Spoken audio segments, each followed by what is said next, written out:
안녕하세요. 자신만만 적용기술자 뉴페이스 김원숙입니다. 자, 오늘 18강 할 차례죠. 여러분은 지금 계획론, 인문, 사회, 철학적 맥락, 우리가 과거에는 동양 철학 하려니까 자꾸 이상하네요. 동양 적용적으로 분류가 되셨던 부분이죠.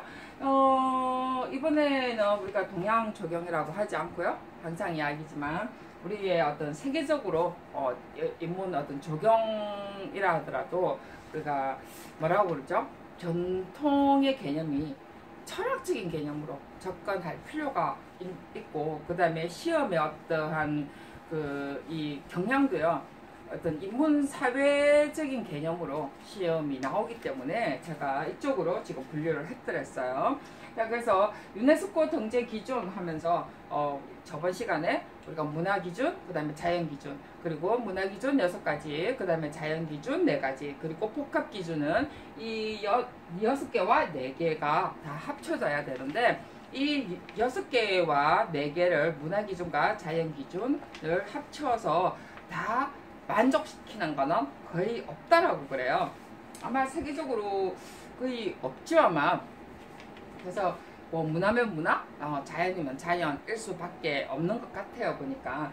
자, 그 다음에 우리나라의 어떤 문화유산 동제, 그때 제가 한 몇 개를 이야기를 했죠, 그죠? 자, 오늘은요 안에 내용들을 쭉 들어갈 건데요. 그래서 문화유산, 자연유산의 어떤 기준은요, 기본적으로 여러분이 시험 치기 한 일주일 전에 여러분이 메모를 해서 외우셔야 됩니다. 그래야 여러분이 구분을 할 수가 있어요. 꼭 그게 외워야 되는 내용들이 중요한 게 아니고요. 내용 자체가 중요한 게 아니고, 우리가 어떤 내용, 어떤 유산, 이게 왜 유산이고, 유산, 세계유산이고, 이게 명성에 들어간다 하려면요, 이게 어느 것이 더 중요한 포인트인가를 하기 위해서 여러분이 구분을 할 줄 알아야 되고요.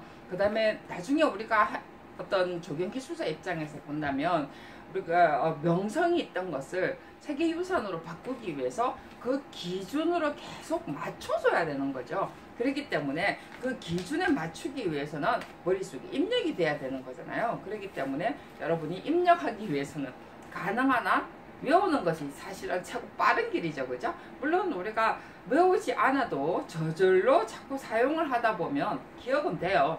기억은 되지만 더 빨리 우리가 기억을 하려면 실제로는 안 되면 외워라 라고 하는 게 사실 또 제 철학이기도 합니다. 사실은 꼭 외워야 될 필요는 없지만 그래도 정 필요하면 외워라 라고 해요. 자, 우리나라의 문화유산 앞에 이야기했던 것처럼 2018년도까지 기준이 유산 등록된 게 12개가 있어요. 12개 중에 저는 이렇게 책에도 그래놨지만 책에는 또 이렇게 구분 조금 안 해놨어요. 사실 오늘은 제가 이렇게 구분을 합쳐봤어요. 여러분이 조금 더 공부하기 쉽도록 제가 이렇게 해봤는데, 이렇게 문화유산 중에 제가 석굴암과 불국사, 정말해서 제가 이렇게 어떻게 분류를 어떻게 해놨나요? 사찰 쪽으로 해놨죠. 지금 사찰, 석굴암과 불국사 하나, 합천 해인사하고 같이 붙여놨고요. 그 다음에 종묘와 조선 왕릉과 같이 붙여놨습니다. 그죠? 자, 이게 여러분이 가치가, 물론 우리가 이게 어떤 거는 1, 2 아니면 2, 3 이렇게 2, 3인데 조선 왕릉 같은 경우는 종묘보다 조선 왕릉이 가치가 더 크겠죠. 그죠? 자, 그랬을 때, 왜냐면 더 기수가 더 많잖아요. 그랬을 때 우리가 종묘는요 2, 3 가치가 있고요, 조선 왕릉은요 하나가 더 붙었어요. 2, 3, 4까지 하나 있죠. 그죠? 자, 그래서 우리가 뭐 2, 3, 4 이게 뭐지? 앞에 다 책에 적어놨어요. 저도 다 외우지도 못합니다. 왜냐면 시험 치고 나면 잊어버리기 때문에. 그래서 우리가 있는 것 정도를 구분하기 위해서 뭐가 다른가 정도는 공부할 때 구분을 해 놓으면 조금 더 공부하기가 쉽고 입력되기가 더 쉽다는 사실이에요. 그래서 그 다음에 이제 궁으로 봤을 때도 창덕궁과 수원하성으로, 이건 궁은 아니지만 성이죠. 어찌 보면 저 어디죠? 화성뿐만 아니라 남한산성, 그죠? 남한산성도 됐죠? 남한산성도 이렇게 남한산성과 책에는 남한산성과 수원화성하고 비교해놨어요. 그랬는데 이번에는 궁하고 제가 또 수원화성 어찌 보면은 수원화성은 영종적 시대 때 정조가 정말 제2의 어떤 궁이잖아요, 그죠? 그래서 수원화성하고 창덕궁도 보면은 조금 차이가 있죠, 그죠? 근데 남한산성은 말 그대로 그 궁은 아니에요. 산성이야, 산성. 어떤 방어의 개념이라면 수원화성은 방어도 되지만 그 궁의 개념도 돼요. 그래서 창덕궁과 수원화성도 차이가 있죠. 창덕궁의 가치가 더 크겠죠. 그죠? 이것도 하나가 더 붙었습니다. 사가 하나 더 붙었어요. 그래서 이것을 여러분이 염두에 좀 보시고 여러분이 내용을 좀 볼 필요가 있겠죠. 그 다음에 유적지도 마찬가지입니다. 경주 역사 유적지가 있고요. 다섯 개 지역으로 나눠져 있죠. 그 다음에 고창, 하순, 강화, 고인돌 유적지구로 나눠져 있어요.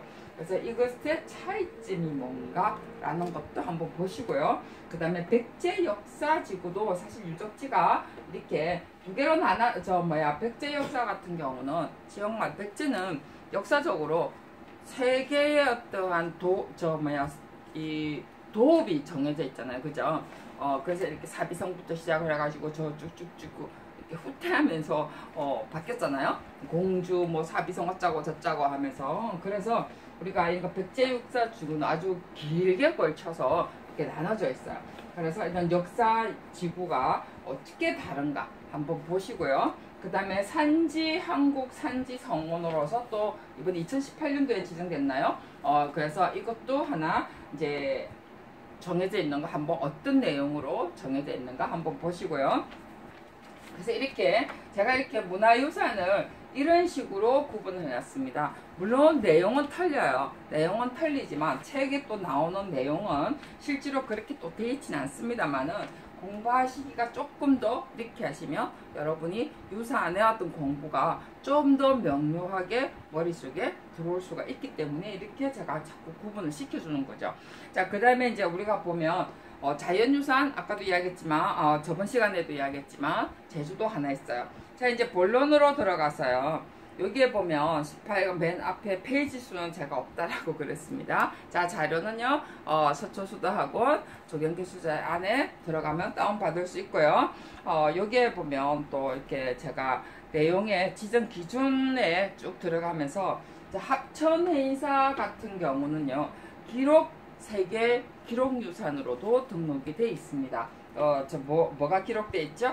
8만 대장경이죠. 그죠? 자, 세계 기록유산으로 되어 있는 거 뭐 굳이 배울 필요는 없는 것 같고요. 그 다음에 경주 있나요? 경주 역사 같은 경우는 5개 지구를 합쳐서 이렇게 지구로, 그 역사 지구로 등록이 되어 있습니다. 그 양동마을이 없네요. 여기 보니까. 그죠? 양동마을이 지금 빠졌네요. 제가 여기 또 사설을 제가 줄을 적어 놨는데요. 그 다음에 하회마을과 안동마을도 사실 우리가 지금 역사 마을로 지금 지정이 됐거든요. 물론 여러분이 연도는 굳이 연도별로 공부할 필요는 사실은 없어요. 이미 지정이 됐기 때문에 단지 어떤 순으로 지정이 됐는가는 공부할 필요는 있을런가는 모르겠지만 뭐 연도까지 막 외우시는 분이 계시더라고요. 그래서 그렇게 하시지 마시고 어떤 내용이 2에 들어가는가 3에 들어가는가 4에 들어가는가 이런 걸 더 중요하게 보시는 것이 훨씬 여러분이 기술사가 되어서도 여러분이 어떤 말 그대로 일하기가 기술사가 돼서 일하기가 훨씬 더 좋죠. 그죠? 그 다음에 아까 하회마을하고 양동마을 지금 빠졌다고 그랬죠. 그래서 이것도 역사마을지구로 지금 지정되어 있는데요. 사실 여러분은 양동마을에는 가보시는가는 모르겠지만 양동마을하고 하회마을은 그나마 조금 보존이 잘 돼 있는데 양동마을 같은 경우는 좀 돌담이라든지 이런 게 많이 현대화 많이 됐어요. 조금 안타까운 면이 없지 않아 있어요. 그래서 조금 이 보존성이라든지 이런 부분들이 조금 질이 떨어져요. 그래서 뭐 최근에 어찌 보면은 좀 됐다, 어찌 보면 좀 억지로 우겨서 좀 됐지 않았나 이런 좀 생각이 드는데, 이것도 우리가 사실 조경 기술사가 어찌 보면은 해야 될 일이죠, 그죠? 아까도 이야기했지만 우리가 이런 것을 지정을 하는 이유 중에 하나가 좀 더 잘 보존해서 후손에 물려주기 위한 하나의 방법이기 때문에, 우리가 조금 보존이 덜 됐다 하더라도 다음 세대를 위해서 보존을 할 필요가 있겠죠, 그죠? 자, 그 다음에 이제 여기 보면 아까 그 하엘마을과 양동마을은 이렇게 H 알파벳 순으로 정해졌다라고 그래요.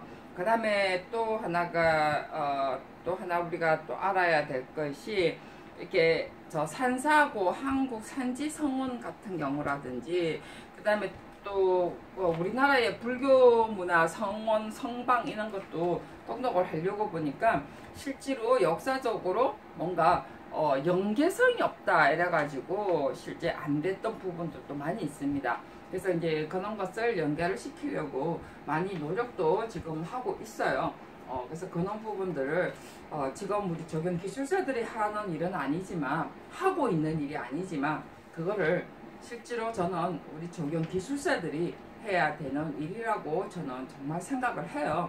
그래서 이런 것을 단지 다른 어떤 관광 파트에 해야 되는 일이다라고 생각을 하지 마시고, 우리의 의무다라고 생각을 하시면서 공부를 하시면 좀 더 공부의 어떤 맥락이나 공부에 좀 더 흥미가 느끼지 않을까 생각이 들고요. 자, 용암마을, 우리가 저 제주도 화산섬하고 용암에 관한 내용들이 쭉 나와 있습니다. 제가 굳이 뭐 읽을 필요는 없겠죠, 그죠? 그 다음에 제주도에 관한 저 내용들이 쭉 나와 있고요. 그 다음에 그 사진도 제가 나와 있는데, 여러분이 그 사진을 인터넷에 찾아서 여러분이 한번 보시면서 공부를 하시면 더 좋을 것 같고요.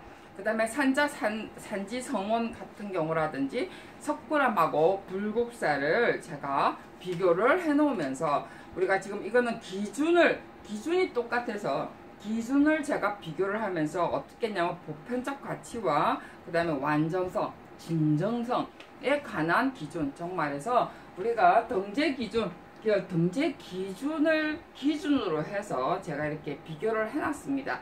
그렇기 때문에 이런 3과 1과 5라든지 1과 3, 4 이런 것에 어떤 기준을 가지고 이렇게 경제가 됐다라는 것을 이렇게 제가 적어놨거든요. 그러니까 우리가 문화재청에 들어가서 내용을 보면 이렇게 구분이 안 돼 있어요. 그래서 여러분들이 이렇게 구분을 자꾸 시키셔야 됩니다. 그래야 머릿속에 들어오고, 이런 것에 어떤 내용들이 이렇게 돼 있구나. 저는 아직도 간단하게 있는데 좀 더 길더라도 여러분이 직접 정리를 하시는 것이 바람직하죠. 그리고 직접 들어가서 보세요. 제 기록에만 의존하지 마시고. 그 다음에 창덕궁, 여러분이 다 잘 아시지만, 조금 전에도 이야기했지만, 아시는 것일수록 여러분이 모른다는 사실이에요. 그죠? 창덕궁과 조금 전에 수원하성, 그죠? 무엇의 차이가 있는가? 하나는 수원하성 같은 경우는요, 2와 3의 기준이었는데, 지금 창덕궁 같은 경우는 2, 3, 4의 기준이었어요. 그래서 이런 것의 기준이 뭐가 다른가? 라는 것을 한번 분명히 보셔야 됩니다. 그 다음에 남한산성 같은 경우도 마찬가지죠. 남한산성과 수원화성은요, 똑같이 지금 2와 3의 기준이에요. 남한산성이요, 4가 있어요. 근데 단지 3이 없어요. 웃기죠, 그죠? 근데 창덕궁 같은 경우는 2, 3, 4의 기준을 다 가지고 있고요. 수원화성 같은 경우는 4가 없어요. 자, 4를 하기 위해서 그러면 어떻게 할 것인가 라는 것 정도는 여러분이 한번 생각을 해볼 필요가 있겠죠, 그죠? 그래서 4라는 것이 인류 역사 중요 단계에 있어서 건축물의 어떤 경관 유형이라고 그래요. 기술 총체, 그러니까 기술의 어떤 총체이기 때문에 남한산성은 4를 가지고 있습니다. 그래서 기술의 총체, 왜 남한산성은 기술 총체를 가지고 있고 수원화성은 기술의 총체가 아닌가 라는 것 정도는 여러분이 구분을 할 수 있어야 되겠죠. 그죠? 그래서 저는 공부를 했기 때문에 알고 있고요. 여러분이 왜 사어를 가지고 있는가를 한번 보셔야 되고, 그 다음에 완전성, 진정성이라든지 완결성 이런 것은, 보편성 이런 것은 여러분이 그냥 쭉 읽어보시면 충분히 이해를 하시려고 생각합니다. 자, 뒤에 가면요. 이제 요까지 하고 이제 끝낼 건데, 그 다음 시간은 뭐가 나올 거냐면요. 그걸 하기 위해서예요. 어디 갔죠? 종묘하고 조선망령을 하기 위해서 우리가 경국대전에 관한 내용을 볼 건데요.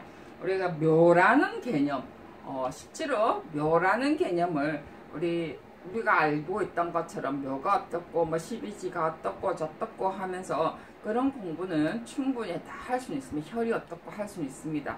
그랬는데 경국대전에 어떤 내용이 나와 있는가 라는 것을 묘에 관한 내용하고, 그 다음에 우리가 잘 알고 있는 정자와 그 다음에 누까지는 알죠. 그죠? 그 다음에 각사, 그 다음에 낭, 음이라는 내용에 관한 구분에 관한 내용들, 말 그대로 빠르게 스캔하기라고 나와 있습니다. 한번 보고 넘어가도록 하겠습니다. 수고 많이 하셨습니다.